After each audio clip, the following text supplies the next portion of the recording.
어제 성도님들 서울시의회 앞에서 반동성애 집회에 참여하시고 함께 예배하시고 기도해 주시고 해주셔서 정말 너무 수고 많으시고 감사한 시간이었습니다. 하필 그날 어제가 또 불볕더위였죠. 그래서 참 어느 때보다 더 힘들었을 텐데 그래도 이렇게 많은 분들이 함께 해주셨어요.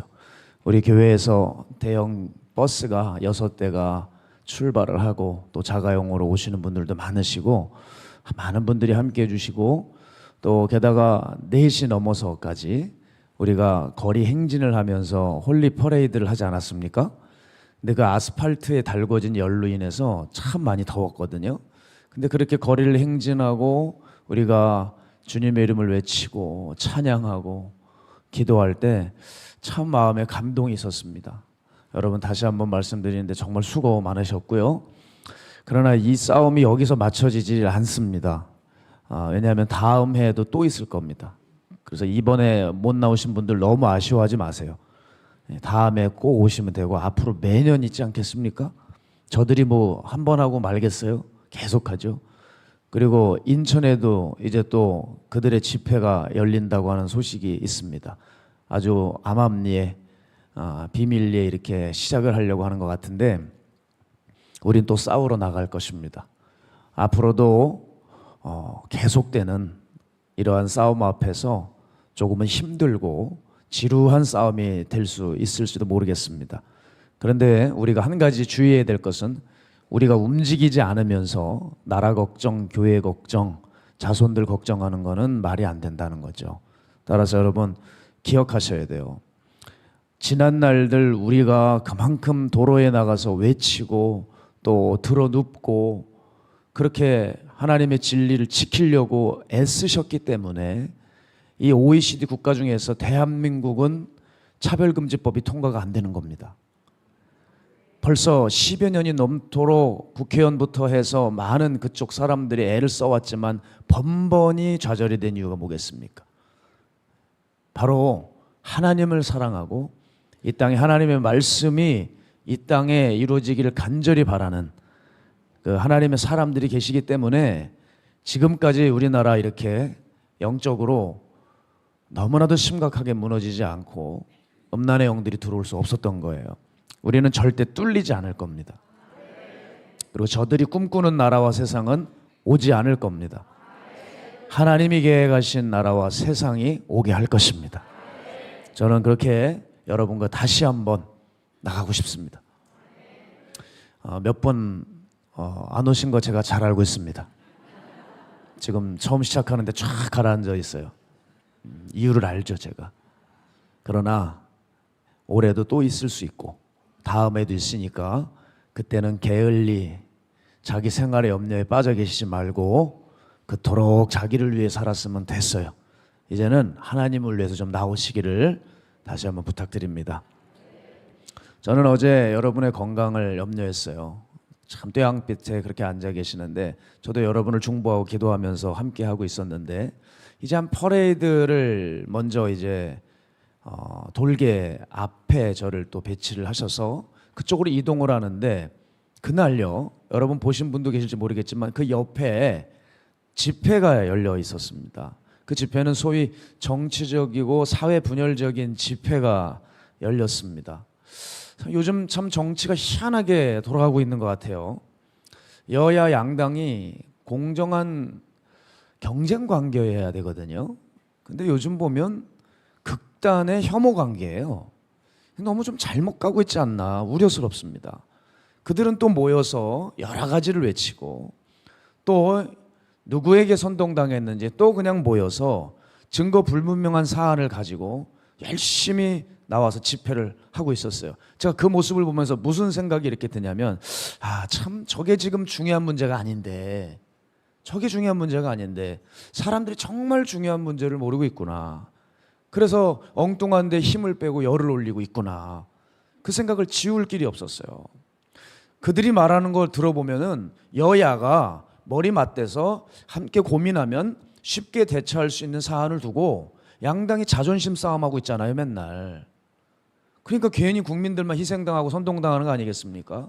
그거보다도 더 중요한 건 뭐예요? 지금 이 나라가 음란의 영에 사로잡혀서 한국의 미래가 어두워지고 우리 다음 세대들이 참 많이 흔들리고 가정이 붕괴될 텐데, 그로 인해서 사회에 어떤 아픔과 부작용이 생길지, 어떤 고통이 생길지 그것은 파악하지 못하고 엉뚱한 것에 열을 올리고 있는 모습을 볼 때, 제가 볼 때, 영적으로 볼 때 불신보다 무서운 것은 무지라는 생각이 듭니다. 한마디로 말해 모르는 겁니다. 이게 큰 일인지 작은 일인지 모르는 겁니다. 상황 파악이 안 되는 겁니다. 자기 자신의 상태를 모르는 겁니다. 이거는 불신보다 더 무섭다고 저는 봅니다. 자, 여러분, 그런 의미에서 우리를 한번 돌아보시죠. 우리는 어떨까요?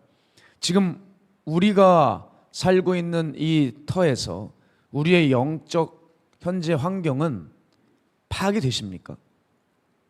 안타까운 얘기지만 우리의 신앙생활, 또 우리의 목회 생활이 매우 어려워지는 상황으로 흘러가고 있습니다. 그런데요, 관심이 없습니다. 오히려 이 일에 헌신된 사람을 두고 이단으로 몰아세우고, 또 극단적인 광신도라고 치부하고, 또 반면에요, 이들은 교화받아야 되고 교육을 받아야 될 사람들인데 이들을 추켜 세우는 일들도 벌어진다는 거예요.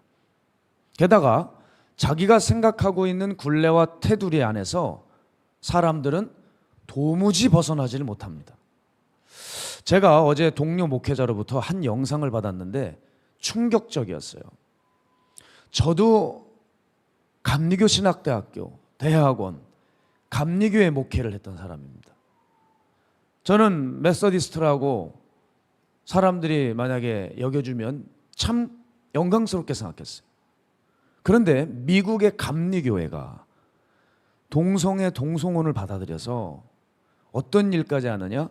동성애를 반대하는 목사를 강제 해임하는 일이 벌어지는 거예요. 어느 목회자는 6년 동안 성실히 주님의 몸된 교회를 섬기고 있었는데요, 본부로부터 한 서신을 받습니다. 뭐냐면 강제 해임 통보예요. 파면을 당하는 거예요. 왜? 동성애를 찬성하지 않았다는 이유였습니다. 그 인터뷰 장면이 나오고요. 또 어떻게 이런 일이 있을 수 있을까? 여러분, 예배 중입니다. 목사님이 설교를 하고 계신데 누가 뚜벅뚜벅 걸어 나와요. 그러니까 목사님이 물어요. 왜 그러시죠? 올라오는 거예요. 그러더니 마이크를 딱 뺏어서 자기가 연예 본부 관계자라는 거예요. 오늘 이 목사는 오늘부로 해임입니다. 동성애를 반대했기 때문입니다. 하면서 다음 주가 되면은 새로운 목사가 이 교회에 부임할 겁니다. 여러분, 이렇게 해서 정말 주님의 말씀대로 살아가려고 몸부림치는 목회자들은 그쪽 영역에서 다 잘려나가는 거예요. 말이 안 되는 일이 벌어지는 거예요. 아니, 어떻게 이런 일이 벌어질 수 있을까? 저도 이게 진짜 있는 일인가 싶었어요. 여러분, 적어도 예배를 드리고 있잖아요. 그러니까 한 교인이 일어나는 거예요. 지금 예배 중에 뭐 하는 짓이냐고. 그러니까 뭐라고 이 사람이 얘기하냐면 당신이 조용하면 자기가 내려가겠다는 거예요. 하나님을 아랑곳하지 않는 이들이었습니다. 왜 이 지경까지 오게 되었을까? 여러분, 이런 시작의 기미와 징조는 분명히 보였을 겁니다. 그런데 대부분 사람들이 설마 했겠죠. 그러다가 그만 여기까지 온 거예요. 윗선에서 저 지도자급들 가운데서 이런 불미스러운 일을 계획하고 있는 것을 알게 되면 이때 많은 교회들이 들고 일어나 항의를 했다면 과연 그 교단이 그 지경까지 갈 수 있었을까? 사랑하는 여러분, 이건 무서운 이야기지만 기억하셔야 됩니다. 앞으로의 미래는 어떤 세상이 오느냐 알려드리죠. 우리가 선택하고 결정한 세상이 옵니다. 그건 역사적으로 그렇습니다.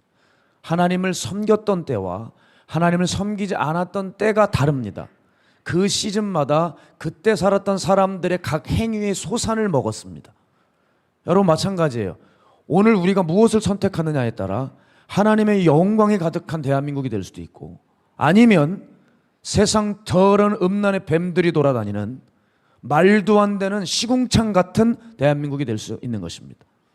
그렇기 때문에 우리가 하나님이 아니라 개개인이 원하는 것을 선택해버린다면 말 그대로 큰일 나는 세상이 오는 거예요. 그래서 저는 겁이 나요. 왜 요즘 교인들이 이렇게 중요한 문제에 무관심할까?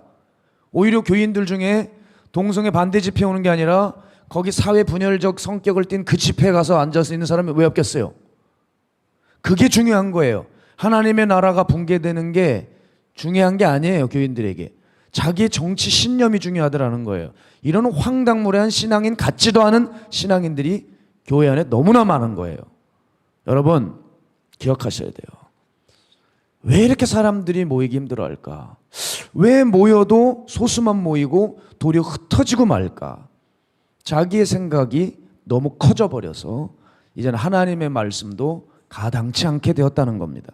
바로 이것은 무슨 죄예요? 무지의 죄에 빠져 있는 거예요. 무지의 죄. 저 교단이 그 관계자가 인터뷰하는 내용을 들었는데 와, 무지의 극을 달해요. 하나님에 대해서 얼마나 무지한지 성경도 배경도 개인의 생각대로 규정해 놓았더라고요. 뭐라고 그 사람이 얘기를 하냐면 그 연애 관계자가 예수님도 동성애를 찬성했다는 거예요. 그리고 바울도 LGBT였다는 거예요. LGBT가 뭐냐? 성적 소수자였다는 거예요.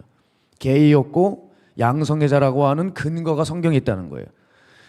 저도 성경을 공부하는 사람이지만 대체 그런 구절이 어디 있는지 모르겠어요. 아무리 봐도. 네? 신약학을 전공했거든요. 저는. 도대체 어디 그게 있는지 모르겠어요. 거룩한 하나님의 말씀과 교회를 세운 그 하나님의 사람들을 세상 더러운 죄인들과 세상의 법과 한 통속으로 만들어버린 거예요. 저들은 거룩한 것을 세상에게 던져버린 거예요. 왜 그럴까? 무지입니다. 무지가 이렇게 무서운 거예요. 그리고 이 무지는 보다시피 무엇으로 이어집니까? 타락으로 이어집니다. 여러분 미국 감리교회는 제가 분명히 얘기합니다. 감리교도로서 정말 비참합니다. 정말 가슴 아픈 일입니다. 죄송하지만 극심한 타락이에요. 기분이 상했어요. 네? 말이 되는 이야기냐는 거예요. 여러분 저는 그런 사람들을 볼 때 무슬림보다 못하구나 생각했어요. 어떻게 자기가 섬기는 신을 자기 멋대로 규정하고 함부로 할까? 여러분 무슬림들은 자기가 섬기는 알라 신의 말씀 하나하나에 얼마나 충성, 헌신, 목숨까지 갖다 바칩니까? 그걸 영광스럽게 여겨요. 어떻게 근데 예수님을 믿는다고 하면서 사람들 의견에 듣고 자기 이권에 목을 매는지요? 우리는 기억해야 됩니다. 영적으로 타락한 시대일수록 하나님에 대해 무지했습니다. 노아의 때가 그러했고 롯의 소돔과 고모라의 때가 그러했습니다. 그때는 말씀이 없었습니다. 당연하죠. 수요가 없는데 어떻게 공급이 뭡니까? 말씀을 찾는 이가 없었어요. 말씀이 없었죠. 들려주는 사람도 없었고 들려도 듣지도 않습니다. 그저 자기 생각과 향락과 타락만 가득했던 때죠. 여러분 타락이 시작되면 어떤 경고 소리도 들리지 않는 법입니다. 아무것도 안 들립니다. 그저 자기밖에 안 보입니다. 자기 주장이 최고인 거예요. 그래서 하나님이 막 일어나는 거예요. 자기들이 다 하나님이 되는 거예요. 여러분 여쭤보겠습니다. 여러분은 현재 말씀이 들리십니까? 경고 소리가 들리십니까? 타락하기 시작하면 여러분도 들리지 않습니다. 자기가 커져버리면 나도 어느새 하나님이 되려는 시도를 하고 있어요. 양심의 가책도 느껴지지 않습니다. 자기 소견에 옳은 대로 행하고 맙니다. 가인을 보세요. 가인에게 경고를 준 이가 누굽니까? 사람입니까? 아니요. 전능하신 하나님입니다. 너 왜 분을 내고 난리냐? 너 왜 얼굴 시뻘거져가지고 그러고 있냐? 그럴 때 어떻게 했어요? 뭐라 그랬습니까? 제가 붉어졌나요? 죄송합니다. 화장을 하고 나타나겠습니다. 뭔가가 수그러드는 게 있어야 된다고. 그 다음날 돌 들고 아벨 쳐 죽였어요. 자기 소견에 옳은 대로 행하고 있는 거죠. 사사기 19장에 보면 하나님의 일을 마땅히 해야 될 레위인이 첩을 두는 황당한 일이 벌어지죠. 그리고 그 첩이 조금 잘못했기로서니 그 첩을 불량배들에게 내주어 윤간당하게 하고 죽게 만듭니다. 거기서 끝나지 않습니다. 12토막을 내요. 여러분 토막살이는 사사기 19장에 일어나요. 종교인이라는 레위인이 자기 첩을 12토막을 내서 12지파에 보냅니다. 그리고 이스라엘의 내분의 원인이 되죠. 여러분 이게 뭐냐? 일말의 양심도 도덕도 없이 자기 멋대로 해버리는 삶이라는 거예요. 여러분 우리가 하나님 앞에서 죄를 질지라도요 적정 수준이라는 게 있는 거예요. 그걸 넘어서면 안 돼요.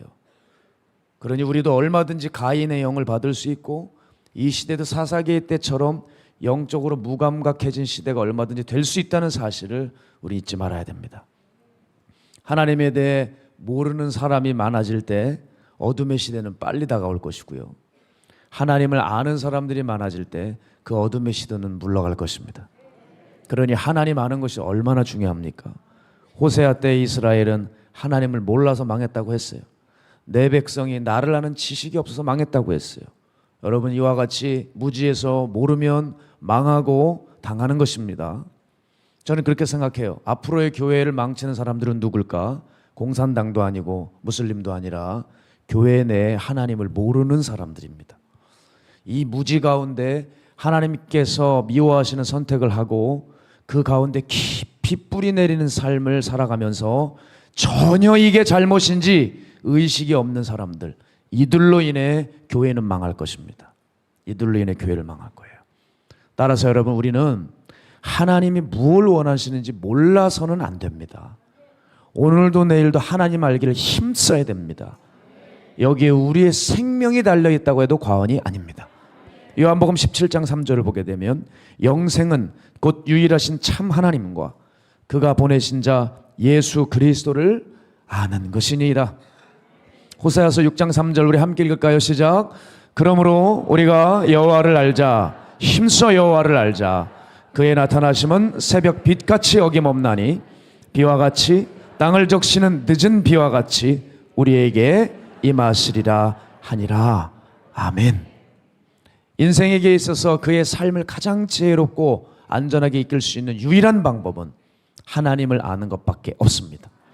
따라서 우리에게 주어주신 이 하나님을 아는 이 지식, 여러분의 이 성경을 보시면서 하나님이 어떤 분이신지를 집중하는 게 중요하지, 기계적으로 날짜별로 큐티하고 무슨 신학적인 거 공부하려고 하는 것보다 더 중요한 게 뭐냐면 하나님의 성품을 파악하는 게 중요해요. 하나님이 어떤 분이신가, 그 하나님은 오늘 내게 뭘 말씀하시는가를 파악하는 게 중요해요. 그런데요, 내가 살아있는 한 하나님을 제대로 이해하기는 어렵습니다. 그런 의미에서 우리의 무지를 바꾸는 방법은 여기에 있죠. 내가 죽지 않으면 무지는 해결이 안 돼요. 그래서 하나님이 우리에게 주신 복이 있다면 이것인데, 내가 죽을 수 있는 환경과 상황을 만나게 하는 것, 이게 진짜 복입니다. 저는 그런 의미에서 이 마가의 다락방을 오르게 하신 하나님께 너무나 감사해요. 오래전에 이것을 알게 하시고 이것을 사모하게 하시고 제가 이 언덕을 오르내리면서 또 제가 이곳에 살면서 제가 가장 많이 한 일이 뭔가 제가 돌아봤을 때 바로 제 자신을 살펴보고 제 자신이 어떤지 발견한 일입니다. 그 가운데서 저는 저를 깎고 다듬었어요. 그리고 그 작업은 지금도 심각하게 계속되고 있습니다. 그런데 신기한 게 뭔지 아세요, 여러분? 자기 자신을 깎아내잖아요. 그러면 안 보이던 하나님의 성품이 보이기를 시작해요. 이상하죠? 보이는 거예요. 하나님의 나라가 보여지기 시작해요. 여러분, 이런 원리가 마찬가지예요. 새가 왜 하늘을 높이 날 수 있습니까? 그 새의 뼈가 텅 비어 있기 때문입니다. 그 빈 뼈로 인해 새는 몸을 가볍게 해서 잘 날아갈 수 있게 해줍니다. 빈 뼈일수록 창공을 오르내리고 하는데 전혀 지장이 없듯이 여러분, 우리 자신을 텅텅 비워내야 하나님의 뜻이 그때 보여지기 시작하고 하나님이 뭘 원하시는지 알게 된다는 거예요. 그러나 나를 비워내지 못하면 위험해지죠. 내가 가진 것 같고 아는 것 같고 채워진 것 같지만 아니에요. 너무 무거워져서 날지를 못하는 거예요. 하나님 앞에 나아가지를 못하는 거예요. 천국을 향해 한 발자국도 못 나가게 되는 겁니다. 그리고는 엉뚱하게 하나님 원하시지 않는 거를 하나님 원하신다고 우기기 시작하는 거예요. 제가 신학대학 다닐 때 한 후배랑 같이 밥을 먹는데 이 친구가 정말 기도를 많이 하는 친구예요. 하여간 제가 잠깐 기숙사를 살 때가 있었는데 새벽 예배를 드리면 또 무슨 또 오기가 있냐면 지는 게 싫어요. 새벽 예배 때 채플에 들어가면 내가 끝까지 남아서 기도한다, 이게 있었거든요. 기숙사생들 다 일어날 때까지 끝까지 앉아 있는 거예요. 근데 제가 유독 못 이기는 애가 하나 있었어. 그 친구예요. 그렇게 새벽 채풀 때 끝까지 남아서 기도를 하는데 걔를 못 꺾는 거예요. 이제 빨리 기숙사 올라가서 옷 갈아입고 식당으로 들어가야 되는데 얘는 학교 들어가 수업을 들어갈 생각이 없어요.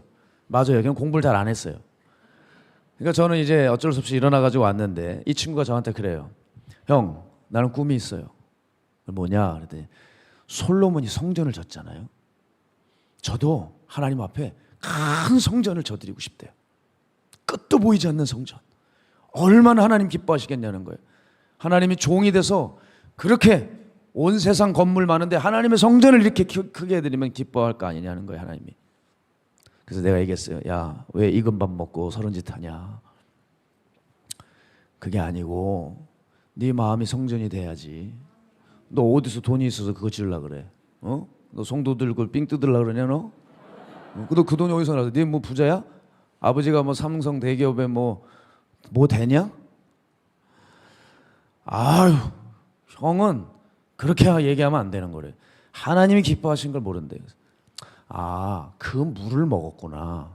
여러분, 물을 먹으면은 물을 더 먹여야 돼요.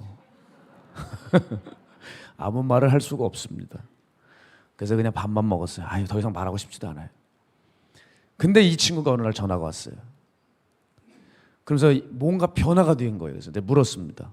너 그때 나하고 밥 먹을 때 기억나냐? 형님 제발 잊어달래요. 너무 부끄럽다는 거예요. 잘못 배웠다는 거예요. 어쨌든 감사한 시간이었어요. 바뀌어서. 근데 제가 말씀드리고자 하는 건 이거예요.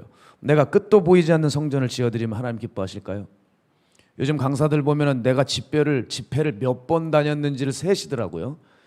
그걸 적어놔요. 명함에. 뭐 3258번 뭐 이렇게 적어요. 대단해요. 그 집회를 어떻게 세요? 근데 그거 아세요? 진짜 많이 다니는 사람은 못 세요. 진짜 많이 다니는 사람.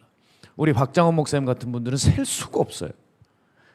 365일 매일 나가시니까. 매일 나가셨기 때문에. 90이 넘으셔도 홍콩 집회를 가시더라고요. 네? 장군 같으시잖아요. 지금도 아마 마가의 다락방에 만약에 모시겠다고 하면 너무 좋아하실걸요? 지금 몸이 불편하셔서 못 오시는 것 뿐입니다, 여러분. 오해는 하지 마시고. 목사님을 위해서 기도해 주셔야 되는데, 내가 집회를 몇천 번 인도를 하면 하나님 기뻐하시나? 내가 예물을 이렇게 하고 봉사를 이렇게 뼈 빠지게 하면 하나님 기뻐하시겠지. 다들 사람들이 참 헛다리를 잘 짚죠. 잘못된 교회들이 이것을 강조했고 하나님의 성품을 훼손시켜 놓았습니다. 자, 보세요. 사람이 죄를 졌습니다. 헌금 많이 하면 하나님이 푸십니까? 봉사 헌신으로 몸을 혹사시키면 내 죄가 사해집니까? 하나님은 돈을 좋아하시거나 노동력을 착취하시는 분이 아니거든요. 하나님은 오늘 우리에게 다시 한번 말씀하시는 거예요. 나는 내 마음을 원한다. 마음을 원한다. 오늘 6절을 보세요. 이 당시 살았던 사람들의 어떤 삶의 모습들 아니겠습니까? 내가 무엇을 가지고 여호와 앞에 나아가며 높으신 하나님께 경배할까? 내가 번제물로 1년 된 송아지를 가지고 그 앞에 나가면 기뻐하실까? 7절 보면 여호와께서 천천히 순양이나 만만의 강물 같은 기름을 기뻐하실까? 심지어 여러분 무서운 얘기가 나오죠. 내 허물을 위하여 내 마다들을 드리면 기뻐하실까? 이건 여러분 이방신인 우상인 몰로고게 하던 짓들 아니에요? 불 가운데 지 애를 보내는 거? 이렇게 하면 기뻐하실까? 내 죄를 사하기 위해 몸의 열매를 드릴까? 몸을 원하시겠습니까? 하나님이 우리의 재물을 탐하셔서 재물을 바치라고 하실까요? 사람들이 이렇게 무지했다는 것을 보여주는 것입니다. 왜 제사를 지내라고 할까요? 너 살리려고. 자기 죄 때문에 죽어야 되는데 그 처참한 결과를 막게 하시기 위해서. 그리고 하나님은 재물을 원하시는 게 아니라 마음을 원하신다는 걸 보여주는 거 아닙니까? 가인이 그 예배가 거절당한 이유도 여기 있습니다. 마음이 빠져버리니까 재물에 정성을 기울이지 않았어요. 여러분 아직도 가인과 아벨의 제사를 왜 가인은 받으시고 가인은 안 받고 아벨을 받으셨는지 아직도 모르는 분 있습니까? 어떤 분은 이렇게 우스꽝스럽게 얘기하더라고요. 하나님은 채식 체질이 아니라는 거예요. 한 쓸데없는 얘기라고 했어요. 이스라엘의 하나님이 그 당시에 고기가 귀했다고. 야, 어떻게 저런 무식한 얘기를 저렇게 천연덕스럽게 할까? 창세기 4장 3절에서 4절 보면 거기 나와 있어요, 여러분. 세월이 지난 후에 가인은 땅의 소산으로 제물을 삼아 여호와께 드렸고 아벨은 자기도 양의 첫 새끼와 그 기름으로 드렸더니 여호와께서 아벨과 그의 제물은 받으셨으나 그랬어요. 가인 그냥저냥 땅의 소산 한 움큼 갖다 드렸고 아벨은 첫 새끼 그 기름 드렸습니다. 첫 것을 드린 거예요. 고생하면서 노력하면서 마음 주며 기다렸던 그 첫 것. 여러분 그 첫 아이가 나올 때 얼마나 마음이 졸입니까? 첫 것, 그 가장 귀한 것, 이것을 드렸다는 거야. 아벨이 네 보물 있는 곳에 네 마음이 있다 하셨잖아요. 그 첫 것, 그 보물을 하나님께 드렸다고요. 아벨은 그렇게 하나님을 사랑했습니다. 사랑하니까 당연히 정성이 들어가는 거죠. 왜 정성 강조하느냐? 무슨 하나님이 샤머니즘 무당이 뭐 이방 신이냐 귀신이냐 이런 얘기하는 사람이 있어요. 틀린 얘기예요. 여러분 그래서 그렇게 무성의하게 하나님 섬깁니까? 내가 사랑하면 정성이 들어갈 수밖에 없어요. 무슨 얘기를 하고 있는 거예요 지금? 내가 마음이 있으면 누가 말려도 내 몸이 움직인다는 말이에요. 여러분 결혼하실 때 얼마나 옆에 사람들 부산스럽게 하고 괴롭히면서 연애하셨습니까? 이 사람 아니면 큰일 날 것 같이 하고. 특히 젊은이들 정신 똑바로 차려야 돼요. 2년을 못 버텨요. 2년을. 이혼을 얼마나 많이 하는지. 사랑이 아니죠. 조건이 붙어 있는 거죠. 생각보다 마음이 깊지 않은 거예요. 여러분 하나님은 마음을 바뀌어나십니다. 하나님은 예배도 받으시는 예배가 있고 받지 않으시는 예배가 있습니다. 그 관건이 뭐예요? 마음에 있어요. 예배의 구성, 예배의 퀄리티, 예배의 게스트, 예배의 장소 그거 중요한 게 아니에요. 하나님 마음의 예배를 원하신다고요. 시편 34편 18절 여호와는 마음이 상한 자를 가까이 하시고 충심으로 통회하는 자를 구원하시는도다. 호세아 6장 6절 나는 인애를 원하고 제사를 원하지 아니하며 번제보다 하나님 아는 것을 원하노라. 저도 어제 그 국민대회 함께 참여했지만 제가 그런데 나갈 때 습관적으로 계속 신경 쓰이는 게 뭐냐면 정말 하나님이 보시기에 받으시는 예배와 행세가 돼야 될 텐데 물론 받으셨을 줄로 믿습니다. 그러나 저의 마음에 이런 일들이 참 중요해요. 그래서 그런 자리 서고 싶지 않아요. 기껏 섰다가 하나님의 이름을 높이지 못하고 내 마음이 다르면 큰일 나는 거 아니에요. 그러니까 안 쓰는 게 상책이에요. 그런데 서라 그러면 너무 괴로워요. 박한수 목사님이 서라 그래가지고 섰어요. 좀 빼달라고 그렇게 얘기를 했는데 안 돼. 젊은 사람들이 서야 돼. 그러셔가지고 섰어요. 저는 싫어요. 너무 요즘 힘든 일이 많아요. 괜히 그런데 섰다가 자기의 이권을 위해서 자기의 이름을 위해서 한다면 무슨 의미가 있겠어요? 세상의 신앙인들이 이렇게 모였다 어필을 할 수 있을지 모르겠지만 그거는 되겠지만 하나님이 받으실 수 있는 것이 돼야 되는데요. 그렇죠? 우리는 늘 하나님 생각을 해야 돼요. 우리는 늘 하나님께 드린다고 하고 영적인 것으로 포장을 해서 하나님께 바치고 있다고 합니다. 그런데 이거 되게 조심해야 되거든요. 그 말들 말고 그 제스처들 말고 그 마음의 진심이 뭐냐는 거예요. 우리 마음을 주님 앞에 조아릴 줄 알아야 돼요. 하나님은 미가를 통해 무엇을 원하시는지를 밝히고 계십니다. 외면보다는 내면입니다. 외부가 아니라 내부입니다. 그것이 의로운 삶이라고 주님 말씀하십니다. 따라서 미가는 마음에 관계된 부분을 오늘 강조하고 있는데요. 그게 오늘 본문이죠. 이것을 세 가지로 표현해 두었습니다. 이것이 또한 우리가 나아가야 할 방향입니다. 첫 번째, 정의를 행해야 된답니다. 정의. 그럼 정의에 해당하는 이 미시파트라고 하는 히브리어 단어는 재판관이 바른 판결을 내릴 때 쓰는 단어고 하나님의 법대로 나라나 민족을 심판할 때 쓰신 단어였어요. 더 나아가서 사회적인 의미도 있어요. 사회적 약자를 돌보는 일에 실천하는데 이 단어를 씁니다. 그래서 학자들은 이 미시파트, 정의를 뭐라고 정의하냐면 개인을 넘어 사회적 정의를 실천하는 데 있다라고 요약합니다. 맞는 얘기예요.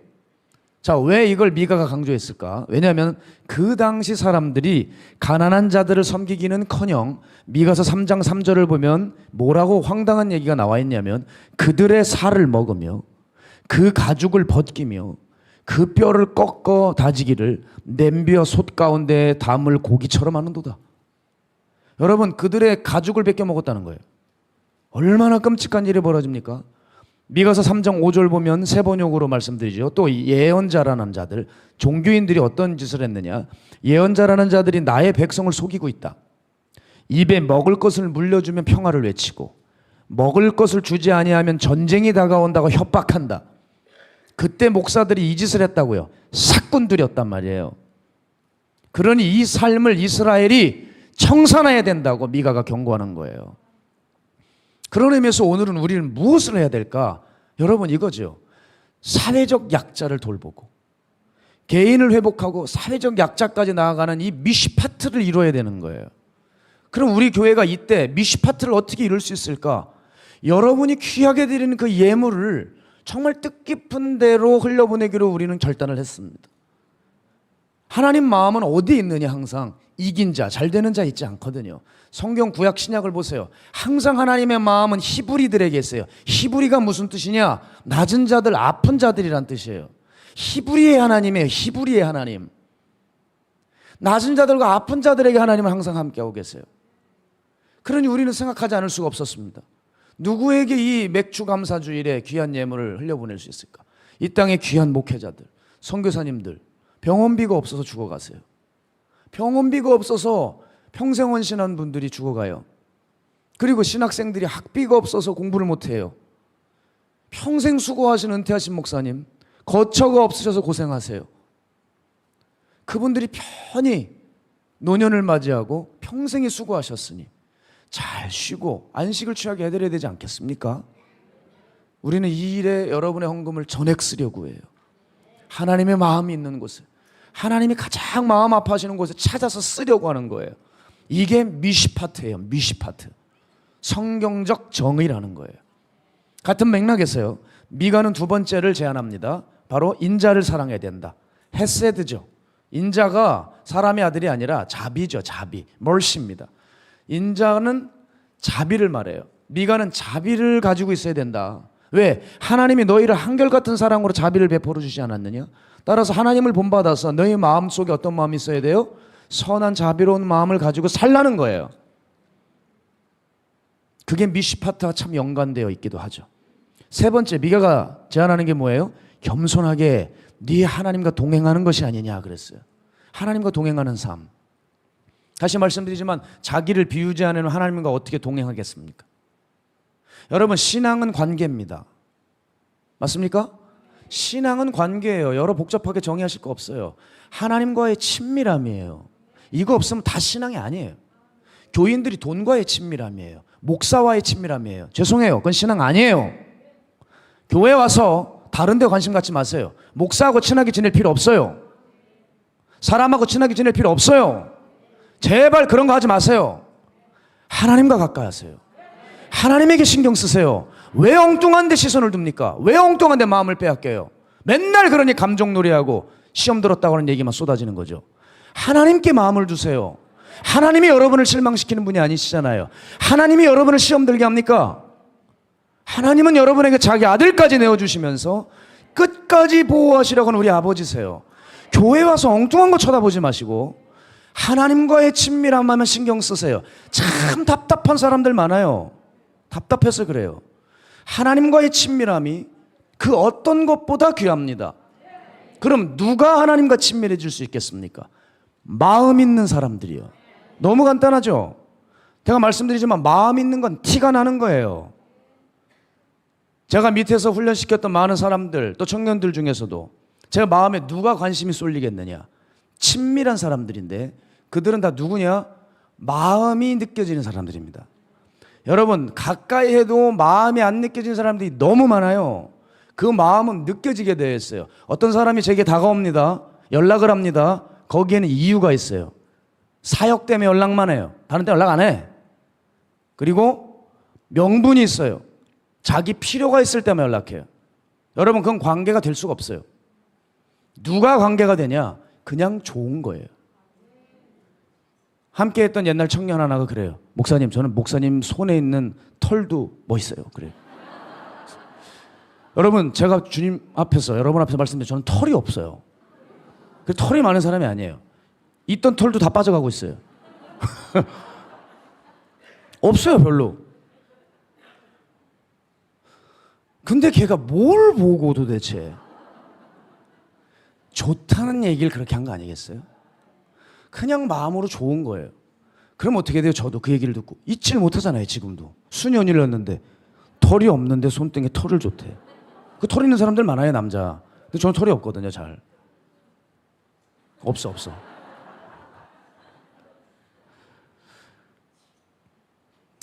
그렇구나. 마음이죠. 마음은 느껴져요. 마찬가지예요, 여러분. 인간관계도 마찬가지로 하나님과 함께 행하는 삶은 뭘까요? 하나님과 친밀함은 뭐예요? 하나님께 기도를 몇 시간 하는 겁니까? 성경을 몇 장 보는 거예요? 봉사를 몇 시간 하는 거예요? 그런 거 아니에요. 가까이 하고 싶은 마음, 그분을 사랑하고 싶은 마음, 그 사랑하는 마음이 있으면 매주 주보를 보면서 여러분 집회니, 여러분 교회 집회니, 여러분 나오세요, 이 말을 구차하게 하지 않아도 나오신다는 거예요. 그래서 목요철이야 금요철이야 제가 가만히 봐요. 우리 성도들 누가 나오나, 아, 저분은 하나님 사랑하시는 분이구나. 그래서 나오시는 거지. 당연해요. 그거예요. 자, 그런 의미에서 우리 한국 상황을 보게 되면 지금 많은 걸 갖춘 것 같지만 마음이 잃어가고 있어요. 그래서 교회들이, 성도들이 미궁에 빠져가고 있는 거 아닙니까? 미가서 7장을 보게 되면, 여러분 본문 넘어서 7장을 보게 되면 대한민국 상황과 똑같은 상황이 전개되는데요. 한마디로 부패한 사회와 교회와 종교인들과 성도들의 모습을 볼 수 있게 됩니다. 여러분 미가서 7장 2절에서 3절 우리 함께 읽을까요? 시작. 경건한 자가 세상에서 끊어졌고 정직한 자가 사람들 가운데 없도다. 무리가 다 피를 흘리려고 매복하며 각기 그물로 형제를 잡으려 하고 두 손으로 악을 부지런히 행하는도다. 그 지도자와 재판관은 뇌물을 구하며 권세자는 자기 마음의 욕심을 말하며 그들이 서로 결합하니 그들의 가장 선한 자라도 가시 같고 가장 정직한 자라도 찔레 울타리보다 더하도다. 그들의 파수꾼들의 날 곧 그들 가운데 형벌의 날이 임하였으니 이제는 그들이 요란하리로다. 그랬습니다. 무슨 말입니까? 이스라엘 사회의 백성들과 종교인들이 모두 다 하나같이 마음이 떠나버려서 이와 같이 타락했다는 걸 보여주는 겁니다. 그래서 미가 선지자를 비롯한 많은 선지들이 와서 외쳐대지만 이 심각한 경고의 메시지에 귀 기울이지 못할 정도로 타락해버려서 말씀이 들리질 않는 거예요. 타락이 시작되면 심각한 경고의 메시지도 안 들립니다, 여러분. 그래서 미가는 그러나 힘있게 다시 한번 부패한 이스라엘 사회지만 외쳐보는 거예요. 왜? 들을 귀 있는 자들은 분명히 있으니까. 그들의 소망이 예수라는 것을, 하나님이라는 것을 아는 거죠. 여러분 이 시대의 소망은 무엇입니까? 미가서 7장 7절이 얘기하고 있는 거예요. 오직 나는 여호와를 우러러보며 나를 구원하신 하나님을 바라보나니 나의 하나님이 나에게 귀를 기울이시리로다. 아멘. 이 시대에 필요한 것, 우리 주님이 오늘 그토록 원하시는 것은 뭐냐? 하나님을 향한 진실한 마음에 있습니다. 우리에게 소망 한 가지가 남아있는데 참 소망을 다 걷어가는 세상 같지만 아니에요. 우리에게 신앙이 있는 한 소망이 분명히 남아있는데 그것은 다시 전심으로 하나님을 바라볼 수 있게 하신다는 거예요. 오늘 우리에게 원하시는 건 바로 이겁니다. 다시 전심으로 주님을 예배하는 것, 다시 주님을 찾는 것, 다시 주님의 이름으로 삶의 문을 두드리는 것, 다시 주님을 하염없이 바라보는 것, 거기에 있습니다. 거기에 있습니다. 저는 요즘 마음에 대해서 묵상을 많이 해요. 왜? 목사가 되고 점점 활동이 많아지며 제게 또 다른 방해와 유혹과 어려움들이 올 게 뻔하기 때문이죠. 그래서 제 마음에 항상 점검하는 건 뭐냐면 어제와 나를 비교합니다. 어제보다 내가 나아지지 않았으면 그건 성장이라고 말할 수가 없는 거예요. 사람들이 아무리 백날 칭찬해도 소용없어요. 어제보다 내가 오늘 나아야지 그게 성장이지. 어제를 비교해보고 한 달을 비교해보고 1년을 비교해보고 전도사 때를 비교해보고 날마다 이걸 해요. 날마다. 그리고 나는 정말 하나님을 사랑하고 있는가? 이거에 대해서 너무 부족함을 느끼면서 마음에 대해서 묵상하는데, 그런 의미에서 어제 현장에서 반동성애 집회를 치르고 있는데요. 제가 지난 교회에 있을 때, 지난 교회 앞으로, 교회 앞에 게이 퍼레이드가 있었습니다. 그거를 막고자 두 청년이 시킨 적도 없는데 자발적으로 뛰어들었다가 손가락 신경이 절단되는 큰 사고를 당했어요. 그 형제가 어제, 제가 이제 그 단에 올라가기 전에 목사님들 계시는 그 자리에 앉아 있는데, 목사님 누가 불러요. 뒤를 돌아봤더니 그 형제더라고요. 그 형제가 뭐라 그러냐면, 아 목사님 이거 우리 스타일이 아닌데 적응이 안 돼요. 적응이. 왜냐면 늘 10여 년을 도로에 눕고 싸우고 안타까워서 도로에서 주여를 부르고 찬양을 불렀던 우리 민족 아닙니까? 우리 다락방 민족이 그런 민족이에요. 너무 얌전하게 반대 집회에 참여하고 있다가 끝나니까 몸이 아마 근질근질한 모양이에요. 이거 우리 스타일이 아닌 거 아니냐고 그러더라고요. 그 얘기를 하는데 그 형제가 참 기특하기도 하고, 그때 생각이 또 나요. 그때 정말 하나님 사랑했던 것 같아요. 정말이에요. 어디 감히 하나님의 성전 근처에 그것들이 오느냐, 막 견디질 못했던 때가 있었거든. 그래서 한편으로 생각해 봤어요. 저 형제는 자기가 하나님 앞에 마음을 드렸던 때가 있어요. 자기 손가락이 거의 신경이 절단되어 장애를 알아요. 그럼에도 자긴 이게 힘들지 않대요. 주님께 평생 나는 뭘 드릴 수 있을까? 하나님이 내 죄를 용서하셨는데 나는 주님께 뭘 드릴 수 있을까?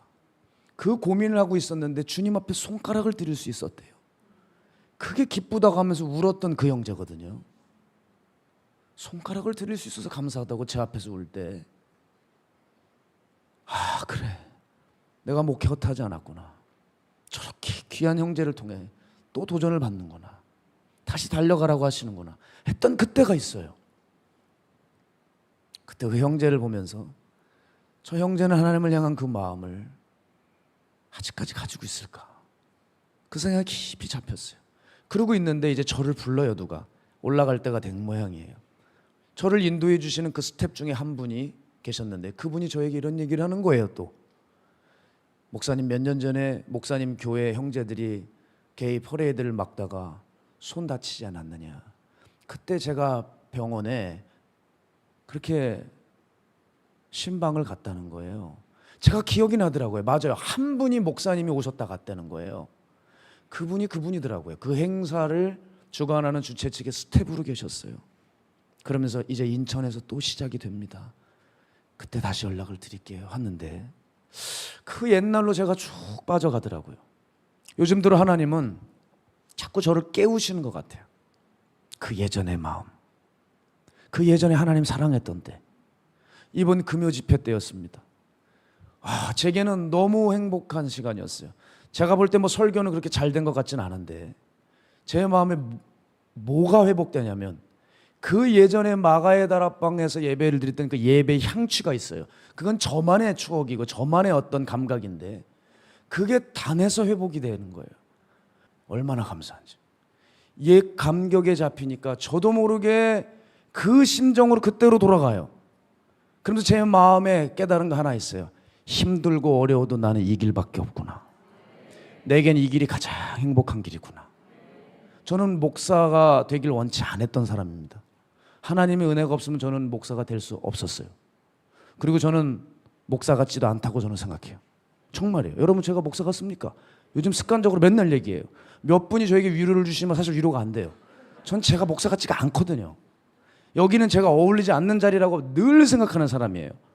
그런데 한 가지요, 그런 눌림은 있지만 제가 언제 가장 행복하냐? 하나님의 뜻을 이루어드릴 때 가장 행복하다는 것, 이것 말고는 내게 기쁨이 없다는 사실을 알게 됐어요. 하나님께서 무엇보다 이 마음을 원하시는구나. 내게 원하시는 것은 마음이겠구나. 이걸 요즘 계속 말씀하시는 것 같은 거예요. 말씀을 정리하고 싶어요.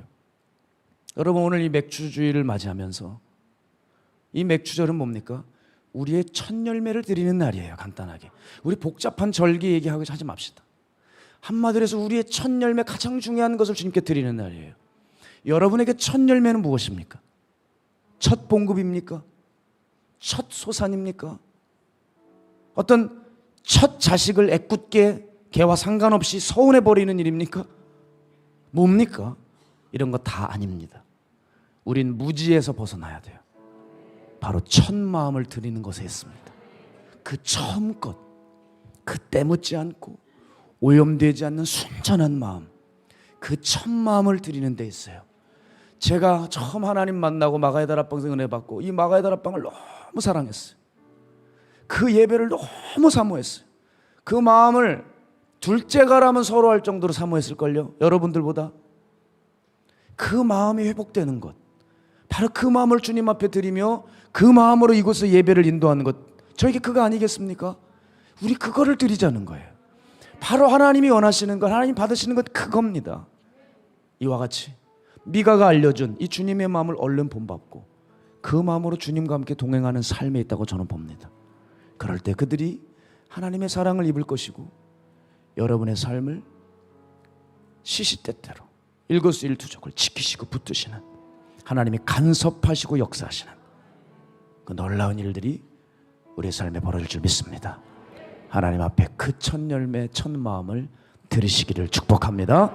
우리 시간 함께 이 찬양하면서 준비하신 예물 하나님께 드리겠습니다. 하나님, 우리가 무엇을 위해 기도하겠습니까? 주여, 첫 열매를 준비할 수 있는 마음을 주소서. 그 정성을 허락하여 주소서. 그렇게 하나님 우리의 마음을 주님께 온전히 드리게 하여 주소서. 그 마음의 제사를 오늘 받아 주시옵소서. 그리고 드려진 이 예물 하나님 마음 있는 그곳에 붓겠사오니 주여, 사람들이 살아나는 역사가 일어나게 하여 주셔서 이 일을 통하여 오직 하나님 한 분만 영광을 받으시고 그들의 삶이 회복되었을 때 저들이 하나님의 사랑과 자비를 잊지 않는 그 일만 행하게 하여 주시옵소서. 오직 그 뜻 가운데 우리 함께 예배하사오니 하나님의 뜻을 오늘 이 전을 통하여 이루어 주시옵소서. 살아계신 예수님의 이름으로 축복하옵고 기도드렸습니다. 아멘.